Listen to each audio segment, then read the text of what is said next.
Network. Ya, Anda masih bersama kami untuk pagi menjelang siang ya.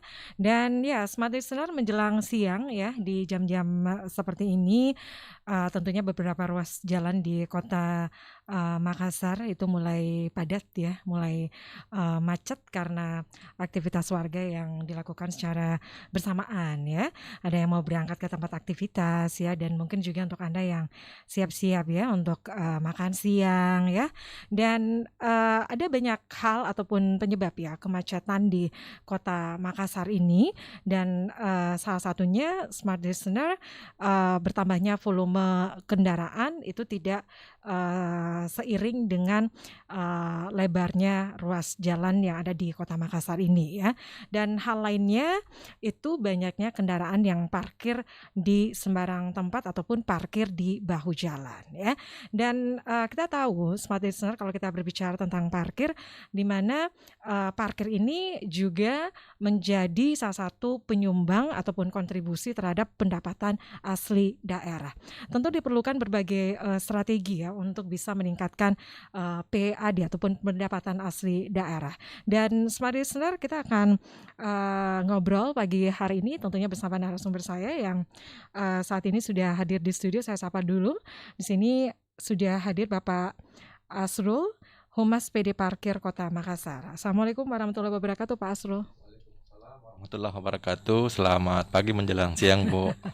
Gimana kabarnya, Pak? Sehat ya? Ya, alhamdulillah sehat walafiat. Hmm. Walaupun masih pandemi tetap kita harus semangat. Baik. Iya. Dan Smart Listener kami informasikan juga untuk siaran kami pagi ini selain live ya di 101,1 Radio Smart FM Makassar, kita juga live di channel YouTube Smart FM Makassar. Jadi untuk Anda yang ingin bergabung bersama kami di pagi menjelang siang ini, silakan Anda juga bisa melalui WhatsApp ya di 0811461011 dan juga di live chat channel YouTube Smart FM Makassar. Baik. Pak Asrul, sebelum kita berbincang ya mengenai lebih banyak lagi tentang aturan parkir di Kota Makassar ini sebenarnya seperti apa, kemudian untuk strategi-strategi yang dilakukan ya untuk meningkatkan pendapatan asli daerah khususnya dari sektor parkir ini, mungkin Pak Asrul bisa memberikan sedikit gambaran Pak tentang sistem perparkiran di Kota Makassar ini, baik sebelum selama ini seperti apa Pak? Terus memasuki pandemi COVID-19 ini apa yang menjadi perubahan begitu? Oh ya. Jadi pertama-tama saya ucapkan terima kasih banyak kembali diundang di Radio Smart FM ini. Ini juga bagi kami sebagai bentuk sosialisasi ke masyarakat Makassar pengguna jasa parkir. Jadi bagi kami di PD Parkir saat ini, apalagi di era pandemi seperti saat ini, kita mencoba menerapkan sistem pembayaran parkir dan tidak lagi menggunakan uang cash, tetapi dia berbasis cashless atau parkir elektronik. Tujuannya kenapa? Karena dari beberapa penelitian terakhir yang kita baca juga bersama mungkin di media cetak, media online, bahwa salah satu penyebab penularan COVID itu melalui uang tunai. Nah, kami mencoba di PD Parkir berinovasi lewat parkir online ini. Kita mau merubah mindset masyarakat Makassar untuk tidak lagi menggunakan uang cash pada saat bertransaksi parkir. Makanya sekarang ada opsi yang kita coba menerapkan. Sebenarnya yang pertama ini kita sudah jalankan, yaitu parkir online berbasis cashless. Dia bisa menggunakan e-money, Bu.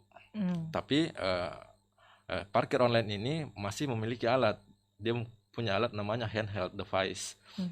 Jadi alat parkir itulah yang juru parkir gunakan sebagai alat transaksi parkir yang nantinya juga menjadi bukti parkir kepada pengguna jasa parkir. Kemudian yang kedua, dalam waktu dekat barangkali ini kita juga akan mencoba menerapkan pembayaran parkir berbasis QR. Jadi produk Bank Indonesia ini yang memang sudah rata-rata bank-bank yang ada di Kota Makassar itu sudah punya produk ini, itu namanya KRIS. Quick Response Indonesia Standard. Nah, ini hanya metodenya dia scan barcode.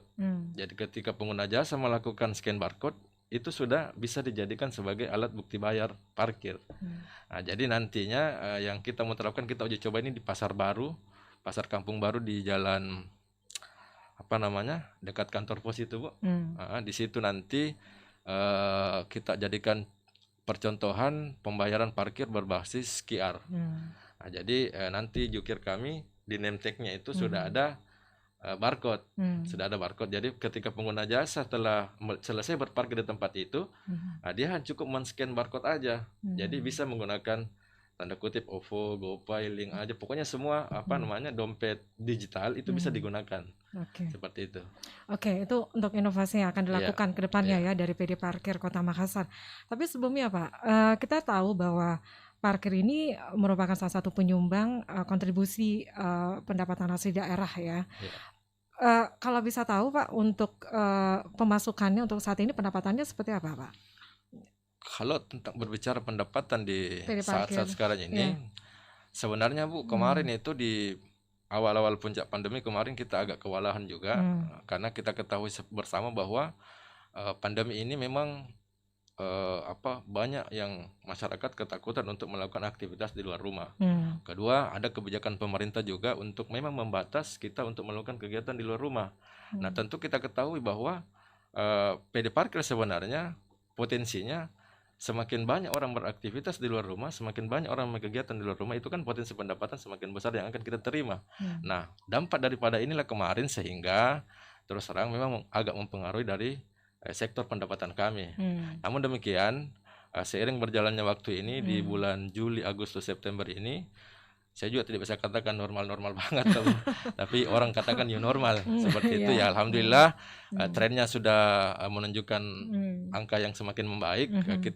Kita berupaya di 3 bulan terakhir ini untuk lebih memaksimalkan lagi potensi-potensi pendapatan yang memang jadi sumber pendapatan di PD Parkir, agar supaya apa yang kita harapkan di tahun ini, walaupun mungkin tidak maksimal, tapi bisa kita bisa mendapat angka yang lebih baik.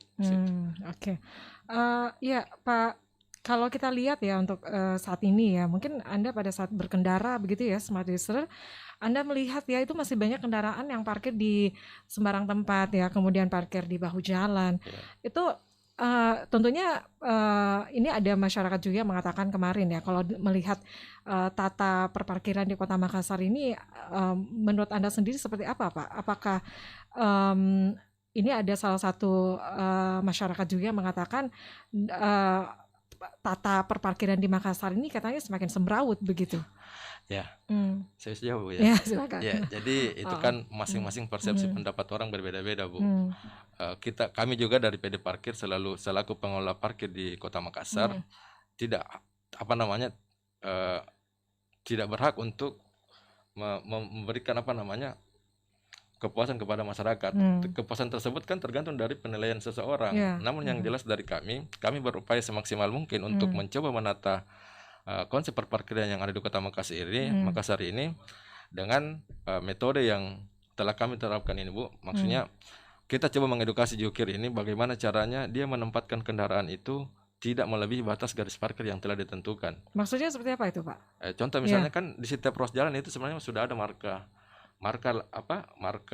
parkir, batas garis parkir itu sebenarnya itu jadi ketentuan bahwa kendaraan itu tidak bisa lewat garis itu sebenarnya.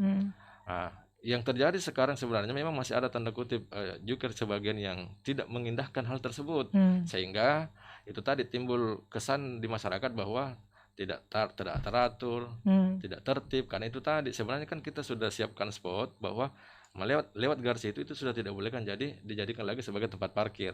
Nah lalu kemudian barangkali saat sekarang yang kita lakukan ini kita tetap memasifkan edukasi kepada jukir untuk itu tadi Bu, untuk bagaimana caranya dia berperilaku sopan kepada pengguna jasa, menempatkan kendaraan sesuai pada tupoksinya.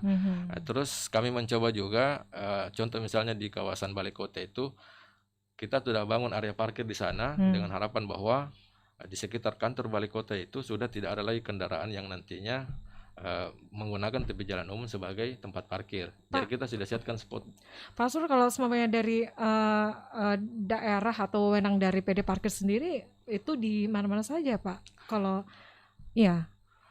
kewenangan kami di PD kalau Parkir, di tempat-tempat usaha begitu Pak, misalnya di warkop atau di restoran begitu.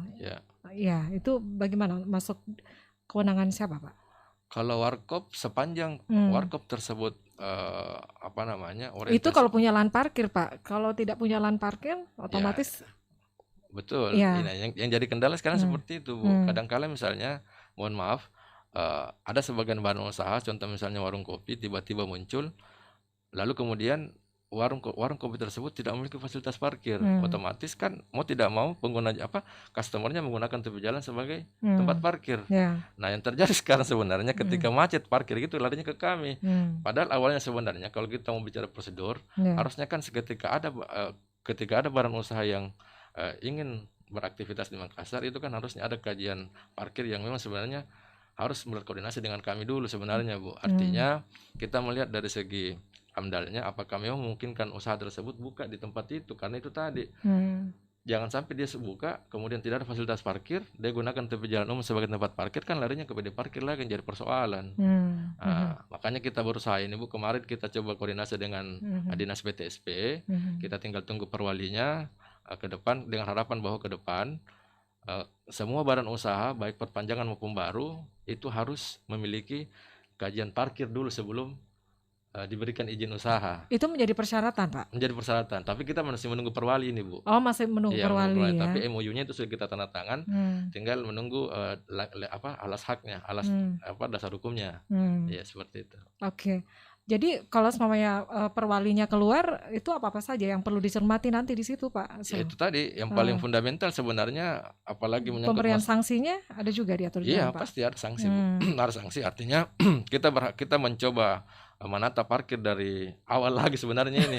Karena kan sebenarnya harusnya proses seperti itu. Nah, itu tadi bahwa ketika misalnya ini sudah kita jalankan, dasar hukumnya sudah ada, ya mau tidak mau pemilik badan usaha yang memang tidak memiliki fasilitas parkir apa boleh buat, mereka harus menyiapkan fasilitas parkir dulu, karena itu tadi ketika tidak menyiapkan fasilitas parkir, otomatis pasti akan menggunakan tepi jalan sebagai tempat parkir yang notabene bisa menimbulkan kemacetan. Oke. Baik, kita break dulu ya. Siap. Untuk sesaat ya Pak Asrul, dan tadi seperti yang diinformasikan juga ya, bahwa itu banyak tantangan ya yang dilakukan untuk bisa menertibkan ya parkir di Kota Makassar. Salah satunya adalah bagaimana untuk mengedukasi para jukir, begitu Pak ya? Ya, kita break ya untuk sesaat, dan Smart Listener, kami juga mengundang Anda untuk berinteraksi bersama kami di pagi hari ini. Anda ingin berkomentar ataupun Anda mempunyai pertanyaan ya, mungkin Anda juga pernah mempunyai pengalaman ya tentang parkir di Kota Makassar ini ya, mungkin ada silakan ya untuk masukan Anda, kami tunggu. Silakan di WhatsApp di 0811 46 10 11. Kemudian untuk pertanyaan Anda juga bisa Anda kirimkan ya melalui live chat di channel YouTube kami.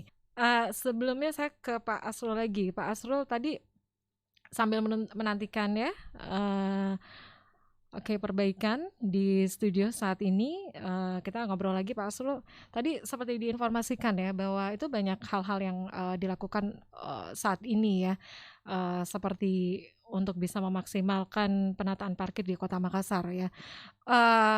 Salah satunya adalah mengedukasi para jukir, Pak.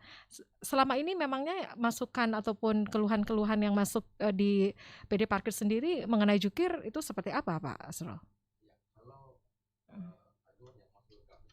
Jadi yang menerima adalah bagian kami di Humas PD Parkir. Memang rata-rata, Bu, ada sebagian juga masyarakat yang mengeluhkan tentang pertama itu tarif, kemudian yang kedua tentang sikap dan tata krama juru parkir yang memang masih ada sebagian kecil yang memang perlu terus diedukasi karena kan SDM-nya dan karakternya orang beda-beda, Bu. Nah, jadi itu tadi kita tidak berhenti-hentinya melakukan edukasi secara persuasif kepada jukir kami. Pun demikian misalnya setelah kita juga berulang-ulang menyampaikan tetap dia tidak mau merubah sikap dan perilakunya, ya apa boleh buat. Prosedurnya jelas bahwa ketika misalnya kita sudah mengedukasi, surat peringatan pertama keluar, kedua sudah juga diberikan, sampai bahkan surat peringatan ketiga, tetap dia tidak mengindahkan dan tidak merubah sikapnya, ya apa boleh buat. Terpaksa kita akan mencabut legalitasnya, kita akan mencabut ID card-nya, kita ambil rompinya, lalu kemudian secara otomatis mereka adalah bukan lagi bagian daripada jukir kami. Kemudian ketika misalnya dia tetap melakukan aktivitas di tempat itu kan sudah pungli karena dia memungut tanpa legalitas. Artinya bisa kita laporkan ke pihak yang berwajib. Seperti itu karena sudah ada pidana. Seperti itu. Oke. Untuk jukir legal ya. Untuk saat ini jumlahnya berapa, Pak? yang Kalau terdaftar? di kami Bu, jumlah jukir yang terdata di sistem itu Halo. kurang lebih 1.600 orang. 1.600 Iya, orang ya. 1.600 Ini orang. juga ilegal ya. Baik. Legal itu Bu, yang resmi. Oke, yang Kalau resmi. yang ilegal kan kita tidak bisa deteksi. Oke, yang legal ya, Iya. yang legal. Ha. Baik, kita beralih. Saya izin dulu nih Siap. Pak Asrul untuk ke Ibu Qadri. Assalamualaikum warahmatullahi wabarakatuh, Ibu Qadri. Waalaikumsalam warahmatullahi wabarakatuh. Udah Iya. jelas suara saya? Iya, jelas Mantap, banget Bu. Bu. Gambarnya juga Oh, jelas ya. ya. Iya, Baik, iya. terima kasih Ya. sudah bergabung juga Bu Qadri. Baik. Iya, sama-sama. Baik, Bu Qadri, untuk pagi ini kita berbicara ini mengenai polemik parkir elektronik ya. Mungkin dari Bu Qadri sendiri ini bisa memberikan sedikit gambaran ya untuk dari hasil pengamatan ya selama ini untuk sistem parkir di Kota Makassar, dari yang Anda lihat selama ini seperti apa, Bu Qadri? Ini parkir lagi ya. Kita mulai. Saya sapa dulu ini para pemirsa. Ya, Assalamualaikum warahmatullahi wabarakatuh. Waalaikumsalam Assalamualaikum warahmatullahi wabarakatuh. Maaf ini agak lat gabungnya. Ya. Ya, karena biasalah. Jadi begini loh, masalah parkir itu hal yang tetap menjadi perhatian kita ya, perhatian bersama. Karena ada beberapa hal yang jujur saya perhatikan. Tapi kalau selama pandemi ini ada beberapa ruas jalan. Kan dulu ada programnya parkir online ya. Sudah jalan. Benar. Sudah jalan parkir katanya, Bu. online itu Ya. sudah. Ya. Sudah jalan, Bu. Kenapa? Sudah diterapkan, bukan? Sudah berjalan. Pernah. Jadi sebelum pandemi itu, sebelum ini kan sekarang ini masa-masa pandemi, pernah tidak tidak berlaku. Jadi waktu berlaku itu memang sih di tarifnya itu Rp5.000. Jadi saya mencoba ambil contoh kasus di Jalan Boulevard. Itu Rp5.000. Saya pernah Rp5.000, kemudian mereka pakai alatnya betul ya. Betul. Tetapi setelah terjadi masa-masa pandemi kayak sekarang itu mulai lagi tidak diberlakukan. Oh. Betul ya? Ya. Saya jawab, Bu. Oke, langsung dijawab ya Bu Qadri ya. Tidak, tunggu dulu. Mungkin saya mau ini dulu. Cross check dulu Jadi, ya. Iya. Ya, silakan Iya. Bu. Jadi ada beberapa tidak berlaku lagi. Saya tidak tahu, mungkin karena pertimbangan sekarang kan tahu sendiri bagaimana kondisi perekonomian kita setelah adanya pandemi ini kan, pandemi COVID-19 ini. Tetapi yang jadi permasalahan itu selain parkir online, saya masih heran ini kok menjadi tanda tanya terus ke saya. Kan PD Parkir sebenarnya sudah tahu ada beberapa kendala di lapangan, ya. Mereka sudah tahu bahwa ada pelanggaran-pelanggaran yang dilakukan oleh jukir, jukirnya baik maupun yang jukir tetap maupun yang liar. Itu kan dari dulu saya udah memberi masukan. Apakah sudah diidentifikasi yang mana jadi jukir online, yang mana jukir liar? Karena ternyata apa yang saya alami juga beberapa kali, jukir liar itu malah tetap saja ada. Yang bahaya itu tetap juga mereka melakukan tindakan-tindakan yang ekstrim. Maksud saya begini, kadang kalau tidak dikasih misalnya duit parkir, mereka itu melakukan tindakan yang kurang bagus loh. Dan itu sudah sebenarnya jadi perhatian dari PD Parkir, sudah tahu kok masalahnya. Yang saya heran kenapa itu masih berkelanjutan. Nah ini sudah dibahas dari tahun lalu dan bertahun-tahun saya rasa udah diketahui oleh PD Parkir. Nah ini bagaimana tingkat pengawasan dari PD Parkir sendiri, bagaimana bisa menertibkan parkir online sedangkan parkir yang biasa aja, yang liar itu kok kurang jadi jadi perhatian. Karena memang kalau kita mengejar yang namanya PAD, pastikan PD Parkir ada target-target ya. Betul, mungkin pada saat pandemi targetnya itu PAD-nya itu agak diturunkan. Tetapi kan di sisi lain juga harus mempertimbangkan namanya faktor tadi, untung sekarang karena kendaraan tidak terlalu banyak di jalan ya. Jadi jangan menggunakan ruas jalan. Saya sudah bilang identifikasi di mana sih sebenarnya parkir yang dikelola oleh PD Parkir. Parkir bukan parkir liar ya. Mana aja. Terus yang kedua juga mesti mempertimbangkan berapa sih sebenarnya kebutuhan. Ini selalu memberi masukan dari saya. Berapa kebutuhan sebenarnya jukir yang ada di Makassar ini. Nah, kenapa sampai anak yang di bawah umur masih juga ada yang jadi jukir liar. Dan ini saya sekali lagi bawa ini oleh PD Parkir sejak lama, tapi kok saya lihat apa sih tindakan preventif untuk mengantisipasi hal yang seperti itu, gitu loh Pak. Saya mau klarifikasi. Iya. Ya, langsung dijawab Pak Asrul. Gimana nih? Iya. Luar biasa nih. Ini Bu Kadri memang bisa menjadi mentor juga buat saya ini. Banyak saran dan masukannya memang. Banyak catatannya ya. Banyak catatan. Dan memang ini kami juga sangat bangga ketika hal-hal seperti ini disampaikan ke kami. Betul Bu Kadri bahwa persoalan jukir liar ini memang tidak bakalan terselesaikan oleh kami. Karena kenapa? Jukir liar ini ibaratnya tiba masa tiba akal. Di mana ada kesempatan mereka pasti akan melakukan lagi hal yang sama. Ini jukir liar mungkin saya bisa katakan sama dengan Pak Oga. Begitu ditertibkan hilang. Datang lagi. Jadi itu yang persoalannya. Persoalannya kemudian Bu, sebenarnya bukan kita tidak lanjuti, tetap kita tidak lanjuti. Bahkan ada beberapa orang itu yang kita bawa ke kantor, tapi kan tidak ada sanksi hukumnya ketika misalnya kita mau tanda kutip misalnya kita kasih bermalam 2-3 malam. Nah, makanya itu tadi saya sampaikan. Ada perwali. Iya, belum ada regulasi yang jelas terkait apa mungkinnya ketika misalnya kita dapati mereka, paling kita bina dia, maksudnya lebih bagus kita resmikan untuk jadi jukir resmi. Itu yang pertama. Tapi kalau dia tidak mau ya boleh buat. Kita kasih surat pernyataan, ketika berulang kita tangkap lagi Bu.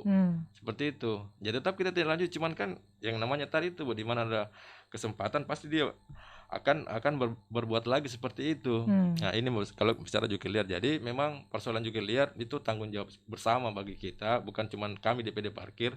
Artinya kami juga PD Parkir punya keterbatasan sumber daya manusia yang memang tidak bisa memantau semua ruas wilayah Kota Makassar. Makanya berulang-ulang saya sampaikan, ketika misalnya masyarakat mendapati perlakuan yang kurang menyenangkan terkait pelayanan parkir, itu sampaikan ke kami. Terus yang kedua misalnya mendapati di lapangan yang memang indikasi mereka adalah jukir liar, sampaikan juga ke kami Bu, untuk kami segera tindak lanjuti. Karena itu tadi saya katakan kami juga tidak bisa menjangkau semua wilayah, harus wilayah Kota Makassar tanpa peran serta dan masukan dari masyarakat. Seperti itu. Baik, yang kedua tadi dari Bu Kodri, katanya area-area mana saja sih yang menjadi kewenangan dari PD Parkir begitu ya Bu ya? Jadi sesuai Perda 17 tahun 2006 bahwa kewenangan pengelolaan parkir tepi jalan umum itu semua tepi jalan umum yang berada di Kota Makassar itu masuk di bawah tanggung jawab dan kewenangan PD Parkir. Dengan catatan bahwa ruas jalan tersebut tidak masuk dalam Perwali 64 2011 tentang 5 ruas jalan yang tidak diperkenankan sebagai tempat parkir. Di mana saja itu Pak? Yang pertama adalah Ahmad Yani, yang kedua Ratulanyi, yang ketiga Urip Sumoharjo, yang keempat Sultan Laudin, terus yang kelima apa tadi ya? Ahmad Yani, kemudian Ratulanyi, Urip Sumoharjo, Sultan Alauddin, Petarani. Iya, Petarani. Nah, itu Perwali 64 2011 Bu. Jadi itu ruas jalan tersebut tidak diperkenankan sebagai tempat parkir. Yang menjadi stakeholder di situ dalam hal untuk pemberian sanksinya adalah Dinas Kepolisian dan Perhubungan. Itu makanya teman-teman di Sub dan Kepolisian kemarin itu gencar melakukan razia di ruas-ruas jalan tersebut. Makanya kadang digembok, kadang ditilang. Itu menjadi kewenangan dari Disub begitu Disub ya? Dan Dinas Kepolisian. Di luar dari itu menjadi kewenangan PD Parkir. Untuk pengawasannya, sistem pengawasannya bagaimana Pak? Kalau dari pengawasan dari kami, bukan setiap wilayah itu kita kan terbagi 21 wilayah, kita sudah petakan. Kita sudah petakan memang, jadi di kami itu sudah ada 21 wilayah yang memang setiap wilayah itu dikoordinir oleh satu koordinator. Jadi tiap koordinator ini tiap hari dia mobile ke bawah Bu, mobile ke wilayahnya untuk memastikan itu tadi. Karena kan yang kami data yang dia koordinir itu adalah memang jukir-jukir yang tercatat di kami, yang sudah masuk by system. Dia juga bisa memastikan bahwa di ruas jalan wilayah yang dia komandoi itu memang di wilayah tersebut tidak ada jukir liar misalnya. Di samping juga mengedukasi jukir-jukir resmi yang menjadi tanggung jawabnya dia untuk itu tadi yang saya katakan bahwa kita mengingatkan jukir untuk selalu sesuai SOP pada saat bertugas, bagaimana berperilaku sopan kepada pengguna jasa. Dan tidak semena-mena untuk menetapkan tarif, karena itu kan sudah pelanggaran kalau dia sudah minta di luar daripada tarif yang telah ditetapkan. Baik, kita masih lanjut lagi. Silakan. Ya? Silakan Bu. Ini juga ada jadi pertanyaan juga di saya ya untuk PD Parkir ini. Satu, ini belum terjawab juga. Kita sudah berapa kali selain Pak Asrul ya, saya berapa kali ketemu mungkin dengan ini dari PD Parkir itu berapa sih sebenarnya, ini tolong dulu, berapa kebutuhan jukir sebenarnya yang untuk di Kota Makassar, itu perlu kita tahu juga ya. Kalau misalnya ternyata masih kurang, kan bisa merekrut yang yang jukir liar ini. Tetapi dengan beberapa syarat itu juga saya sering memberi masukan. Terus yang kedua, dari 21 ruas jalan kan, ada 21 ruas jalan itu. Iya, 21 wilayah. Ini ada mungkin masukan dari saya, Pak. Kan Pak sendiri kan agak bingung mengkoordinir yang namanya jukir resminya ya dengan jukir liar. Yang utamanya jukir liar ini. Mungkin bisa jadi ada begini sub. Jadi sub penanggung jawab. Misalnya di 21 wilayah itu ada penanggung jawab untuk pertokoan misalnya. Jadi komersil terus persekolahan di mana yang menjadi wewenang dari PD Parkir, Pak. Mungkin dengan cara itu kita bisa lebih mengontrol. Jadi PD Parkir lebih bisa mengontrol jukir-jukirnya yang ada, Pak ya. Jadi ada penanggung jawab dari setiap kegiatan komersil. Itu ya. Nah, terus yang ketiga juga pertanyaan ke saya, bagaimana sih sebenarnya, kan perwakilinya kata Pak yang mungkin belum ada ya, tetapi bagaimana sistem koordinasi sebenarnya dari PD Parkir dengan pihak yang berwenang untuk menertibkan jukir liar. Karena efeknya juga kan, dampaknya itu kan ke ini juga loh, ke pengguna parkir. Betul. Karena misalnya ada pengerusakan dari jukir liar, terus mereka kayak ada juga kayak diancam-ancam begitu kan, jadi tidak nyaman ya dari sisi keselamatan juga kan. Pengguna parkir jadi was-was juga. Jadi mereka kayak tanda kutip terpaksa untuk mengeluarkan uang demi keselamatannya. Seperti itu loh, Pak. Jadi ada 3, coba. Saya mau tanggapan. Ini pengguna kendaraan begitu ya biasanya karena jukirnya kurang kooperatif begitu ya, sambil pote-pote mungkin ya.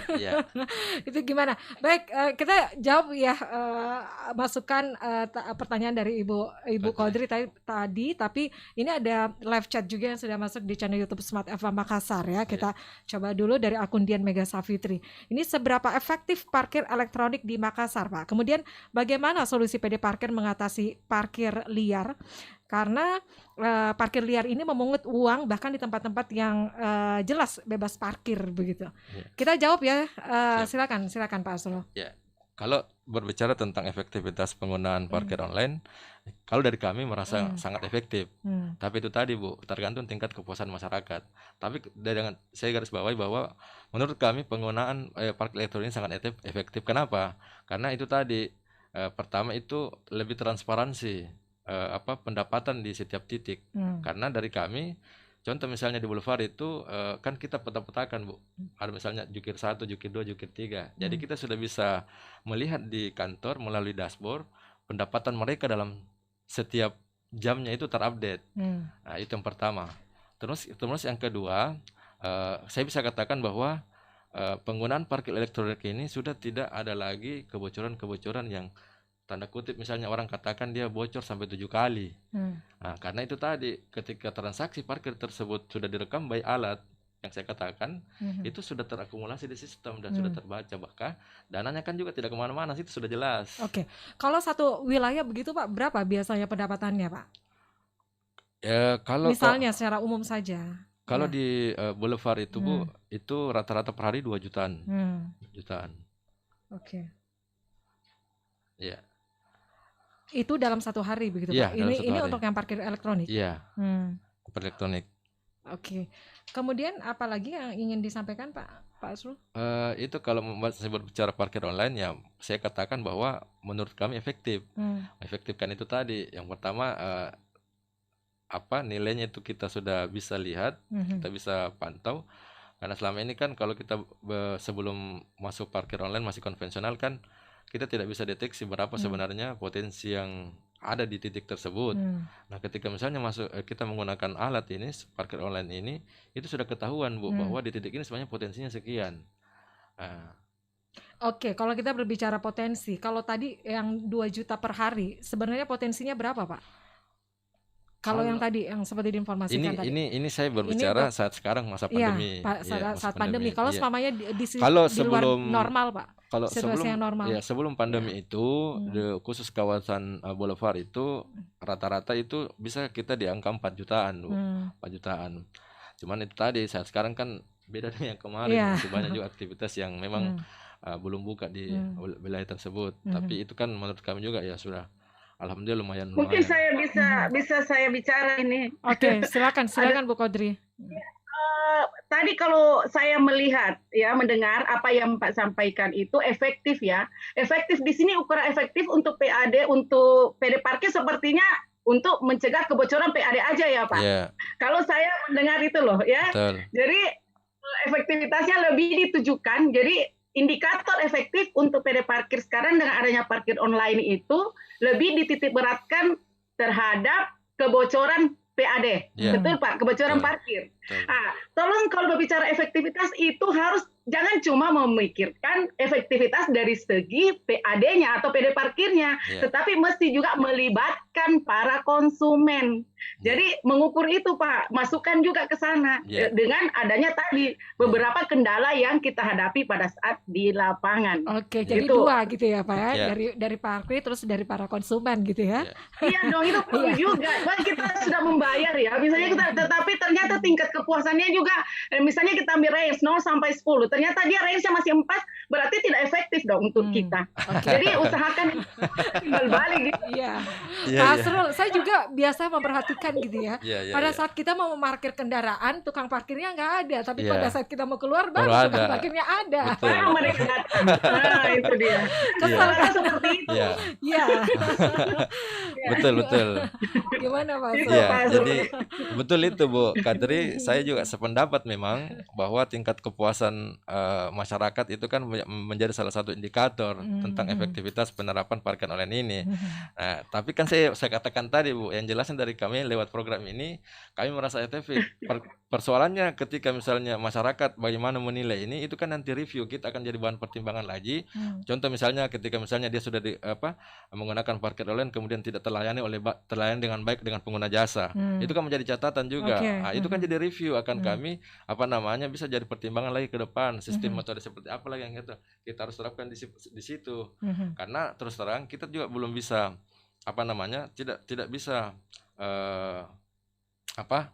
tidak bisa memaksakan seseorang untuk menilai itu baik atau tidaknya, itu kan tergantung kepuasannya. Iya, makanya saya katakan tadi saya sependapat dengan Ibu Kadri bahwa indikator efektivitas parkir online itu termasuk di dalamnya adalah tingkat kepuasan masyarakat. Tapi tingkat kepuasan masyarakat itu sendiri, Pak. Betul. Iya, tingkat kepuasan. Dan mengukur itu baiknya Pak, kan ada evaluasi tuh. Apakah evaluasinya per triwulan atau per bulan? Itu juga kita belum pernah temui. Misalnya, apakah dalam 1 bulan atau 3 bulan, itu perlu ada jadwal Pak, jadwal tetap untuk mereview, jadi mengevaluasi efektivitas tadi. Betul. Dan itu disebarkan ke para pengguna juga. Iya. Jadi indikatornya ya. Iya, jadi reviewnya itu tiap bulan Bu. Jadi reviewnya tiap bulan. Contoh misalnya di kawasan Boulevard. Di kawasan Boulevard dalam sebulan kita lihat dari misalnya 84 joker di situ, kita lihat dalam 1 bulan pengaduan-pengaduan yang masuk di kawasan tersebut. Artinya kan kita bisa ukur bahwa joker ini misalnya memang tidak memberikan pelayanan terbaik kepada masyarakat, apalagi kalau sudah berulang-ulang. Jadi kalau sudah berulang-ulang, itu tadi saya katakan, kalau sudah berulang-ulang kita edukasi, terus banyak pengaduan masuk di titik tersebut, ya boleh buat, kita akan cabut ID-cardnya. Itu sanksi yang kita berikan kepada juru parkir. Oke. Baik.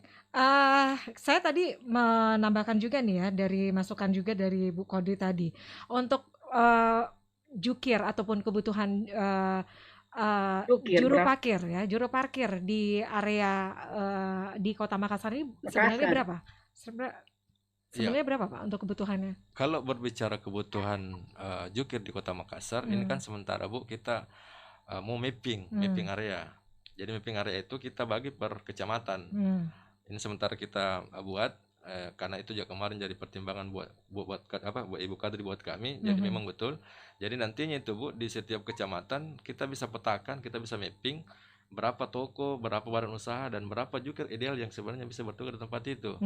Namun untuk sementara Bu, kalau sekarang ini berapa Pak yang terdata? Ini kan sekarang yang terdata kurang lebih legal ya, yang legal ini kurang lebih 1.600 orang itu di semua ruas jalan di Kota Makassar. Nah, itu yang ada sama kami. 1.600. Jadi dalam satu juru parkir itu kira-kira berapa Pak? Berapa wilayah sih? Luas wilayah yang kira-kira mereka bisa pantau gitu loh. Nah, ini juga. Dan berapa target yang dikasih ke mereka? Ya, Karena kalau kalau cuma dari 1.600, 1.600, Pak. iya, dengan 1.600 itu, dan makanya dari dulu juga saya minta ada nggak kota parkirnya. Terus nanti kan kota parkir bisa dimasukin, oh sekian loh dalam satu wilayah misalnya ya, Betul. dalam satu misalnya over apakah per 100 meter misalnya, oh dia butuh 1 juru parkir. Jadi ada formula nanti yang harus dimasukkan di sana, Pak. Bukan cuma langsung, oh iya dia cukup di sini. Padahal kadang kalau padat misalnya harus dibedakan kan, daerah yang padat, yang sedang maupun jarang, itu kan kebutuhan juru parkirnya mesti dibedakan, diberi tingkatan gitu loh. Ini ya masukan untuk parkir, banyak masukan. Luar biasa ini. Oke, Pak Asrul, gimana nih? 1.600 jukir legal ya, kemudian dari luas wilayahnya seperti apa, kemudian untuk target pendapatannya itu bagaimana, Pak? Ya, jadi luas wilayah dengan target itu hampir seimbang, Bu. Artinya begini, kalau luas wilayah dengan target kita kadang-kala misalnya jarak 6 meter atau 10 meter itu satu orang. 6 meter sampai 10 meter ya? Satu orang. Karena kalau lebih daripada itu kita sudah menganggap bahwa dia sudah tidak bisa jangkau. Nah itu. Kenapa banyak juga tanpa mempertimbangkan Pak, fungsi lahannya, tanpa mempertimbangkan apakah dia daerah komersil misalnya pertokoan, atau tetap apa, membedakan tetap ada segmen-segmentasinya. Ya, tetap itu jadi pertimbangan. Artinya kita juga lihat kondisi lapangan, apakah dia rumah makan, kantor, itu juga jadi pertimbangan. Namun yang pada dasarnya itu menurut sesuai dengan apa yang kita di lapangan itu rata-rata jukir itu hanya paling maksimal itu 10 meter jangkauannya yang bisa dia jangkau. Lebih daripada itu dia tidak bisa jangkau. Oke, jadi per orang begitu 6 sampai 10 meter ya? 6 sampai 10 meter. Oke, ya, berikutnya itu Pak. Sudah bisa bikin formulanya itu. Formulanya untuk itu ya. Berapa kebutuhan dengan luas wilayah, berapa kebutuhan jukir dibandingkan dengan luas wilayah Kota Makassar. Dan di mana aja itu kan bisa sebenarnya. Iya, itu Bu. Sekarang kita mapping ini Bu. Untuk perwalinya ya? Iya, kita mapping ya itu tadi mapping. Kalau kita sudah mapping kan kita sudah tahu misalnya di kecamatan ini luasnya sekian, toko sekian, oh jumlah kebutuhannya sekian. Nah itu sementara kita buat. Oke, baik. Untuk target pendapatannya Pak, kalau semuanya dari satu wilayah begitu, 6 sampai 10 meter ya untuk. Ya, kalau setiap titik ya, kita bicara titik ini Bu, ya? setiap titik parkir itu yang memang luas wilayahnya 6 sampai 10 meter, di situ kita lihat lagi tingkat durasi potensi parkir, durasi parkir. Karena kadang-kala begini, ada tempat memang yang tidak terlalu luas, tetapi orang keluar masuknya itu rutin, cepat, perputaran kendaraannya cepat. Kadang-kala juga ada memang luas wilayahnya, tapi dia stagnan. Artinya memang orang nongkrong di situ 2 sampai 3 jam baru keluar. Ada juga memang yang kadang 10 menit sudah tinggalkan tempat, masuk lagi. Transaksinya begitu. Transaksi parkirnya. Iya. Jadi kita juga mengacu ke situ untuk menetapkan target di suatu titik. Seperti itu. Oke, kalau semuanya dari parkir elektronik sekarang Pak berapa Pak untuk biayanya Pak untuk roda 2, roda 4? Kalau untuk parkir elektronik untuk roda 2 itu Rp3.000, untuk roda 4 Rp5.000. Iya. 3.000 dan 5.000. Ini ada perbedaan 5.000 tidak pada saat parkir manual, Pak? Ya, kalau yang kemarin Bu di konvensional roda 2-nya itu masih 2.000, roda 3 3.000. Apa yang menjadi perbedaan? Maksudnya kenapa bisa ada perbedaan seperti ini, Pak? Ya, begini. Konsep parkir online sebenarnya ini Bu adalah kita mencoba menata dan mengendalikan parkir. Karena kita ketahui bersama bahwa idealnya sebenarnya tepi jalan itu tidak dipergunakan sebagai tempat parkir. Kenapa kita perlakukan bahkan tanda kutip ini mungkin ke depan kita akan melakukan progresif, itu sebagai efek juga kepada masyarakat supaya dia tidak berlama-lama berparkir di tempat itu. Itu sebagai bentuk pengendalian parkir. Lebih bagus dia cari contoh misalnya depan mall Bu, depan mall. Nah, itu depan mall itu ke depan akan kita melakukan tarif progresif supaya apa? Supaya tidak ada lagi orang yang berparkir di tepi jalan. Dia harus masuk di kantong parkir yang memang sudah disiapkan di dalam. Oke. Seperti itu. Nah, mungkin ada masukan lagi Pak, ya Ibu Kodri. Silakan. Kan ada kantong parkir. Semenarik ini. Jadi kan ada beberapa ruas jalan dijadikan di tepi jalannya ya dijadikan sebagai tempat parkir yang dikelola oleh PD Parkir, betul ya? Betul Bu. Ya. Terus ada juga beberapa kantong parkir. Ya. Sementara tadi pertimbangannya kenapa dikasih misalnya tarif progresif atau lebih besar, lebih tinggi dia punya tarif parkir supaya menarik masyarakat untuk menggunakan kantong parkir. Yeah.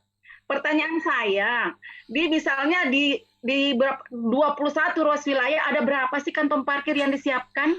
Dan kira-kira kalau saya menganalisa akan banyak hal yang harus kita harus melihat semuanya tuh ya. Betul. Pertimbangkan berapa sebenarnya kebutuhan kantong parkir. Jangan sampai kita minta masyarakat dengan cara seperti itu ya, tanda kutip memaksakan mereka supaya masuk kantong parkir, sementara kita PD parkir juga kantong. Tidak siap dengan betul itu loh Pak. Jadi, makanya saya bilang PR-nya. Terus yang hal menarik juga, efek jerah tadi saya lupa ini, saya mau sampaikan efek jerah. Masyarakat kita memang itu kadang susah Pak. Misalnya jukir liar, mereka sudah dikasih hukuman ya, tetapi efek jerah tidak ada karena biasanya kurang disosialisasikan. Bagaimana Pak kalau misalnya ada jukir liar, kemudian mereka ditegur, kenapa tidak masukkan di koran apa, biar mereka jadi malu kan? Karena kadang seperti bisa di medsos tanda kutip secara psikologis itu penting. Betul. Karena pelakunya biasanya itu juga Bu ya. itu juga. Itu, dan biasanya ada Nah, ya, itu loh Pak. Jadi ada sanksi. Betul. Sanksi moral ya. Sanksi moral. Kalau tidak, aduh susah mereka itu. Masyarakat kita memang seperti itu. Harus dikasih efek juga. Kita masukkan juga Pak. Baik, kita jawab ya. Bu Kodri, kita break dulu ya untuk sesaat, dan sebentar saya kembali akan menghubungi Ibu Kodri. Kita break dulu untuk sesaat. Ya, dan Smart Listener, kami juga mengundang Anda yang ingin mengirimkan komentar ataupun saran ya, atau ada juga ingin berbagi pengalaman ya parkir di Kota Makassar ini. Gimana menurut Anda ya? Silakan, kami nantikan untuk WhatsApp-nya di 0811 461011. Kemudian Anda juga bisa mengirimkan pertanyaan Anda melalui live chat di channel YouTube Smart FM Makassar. Baik, Pak Asrul, seperti yang diinformasikan tadi ya. Jadi ini beberapa catatan ya dari Ibu Kodri tadi untuk PD Parkir Kota Makassar, yang mana tadi salah satunya adalah kantong parkir ya. Ini bagaimana nih Pak untuk kantong parkir, mengenai kantong parkir? Ya. Jadi kami juga dari PD Parkir memang sementara ini mengupayakan di ruas-ruas jalan yang memang padat dan notabene bisa rawan menimbulkan kemacetan, itu akan kita usahakan membuat kantong-kantong parkir. Seperti yang baru kami realisasikan itu di sekitar kantor Balai Kota. Di sekitar kantor Balai Kota kemarin kan ada kebijakan Bapak Wali Kota untuk semua kendaraan tidak ada lagi yang berparkir di samping kantor Balai Kota. Jadi kan sekarang sudah steril Bu.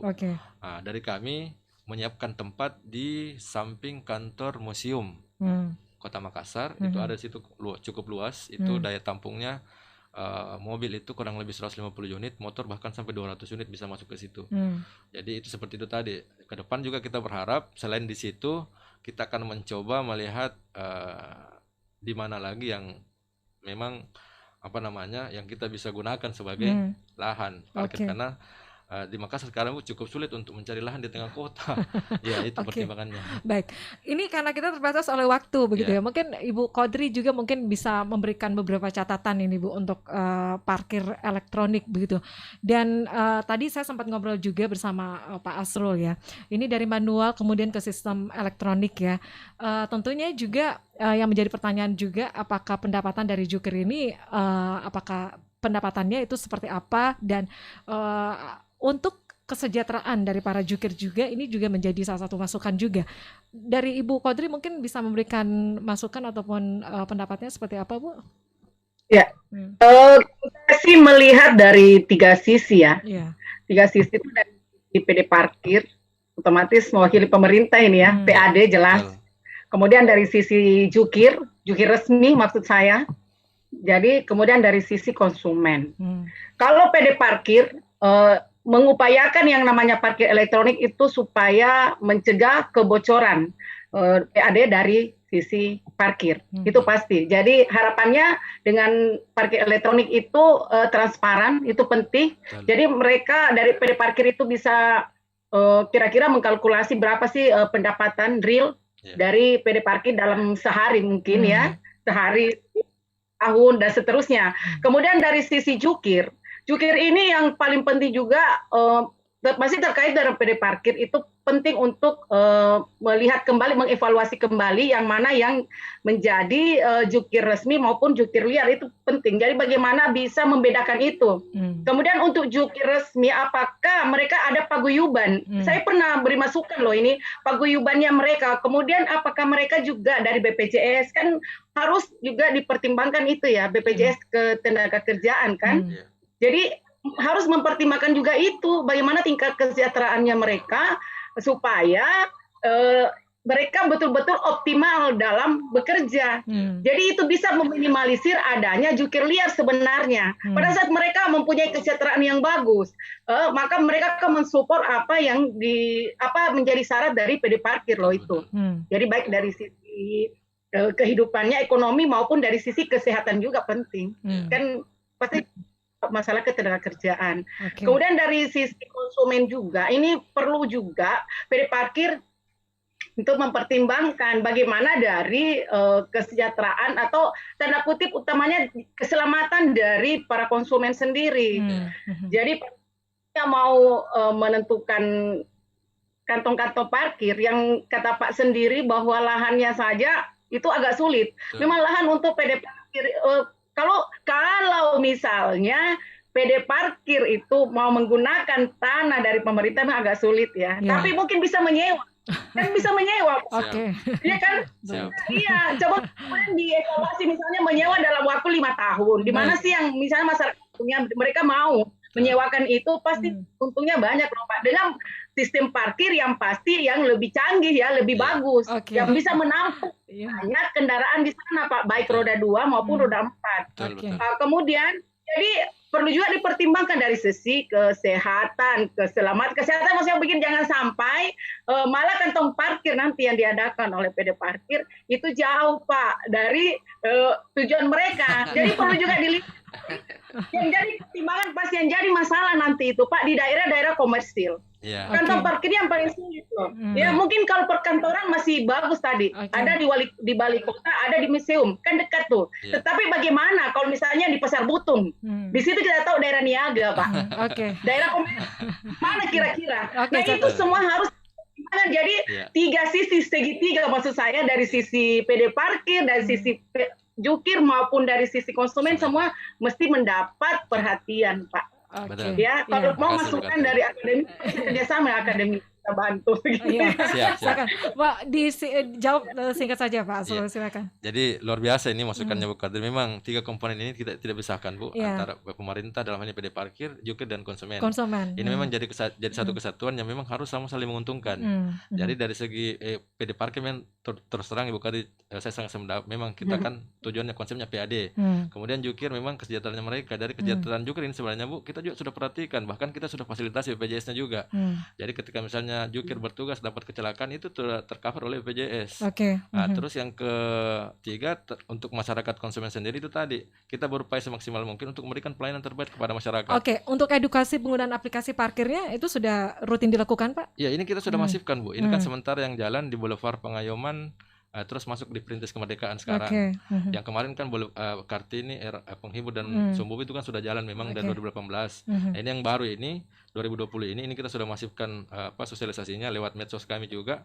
Itu kita sudah intensifkan untuk menyampaikan ke masyarakat terkait dengan penerapan parkir online ini. Baik. Saya kira cukup ya, karena kita terbatas oleh waktu Ibu Kodri. Ibu Kodri. Iya betul, kalau cuma membahas parkir itu 1 jam memang nggak cukup.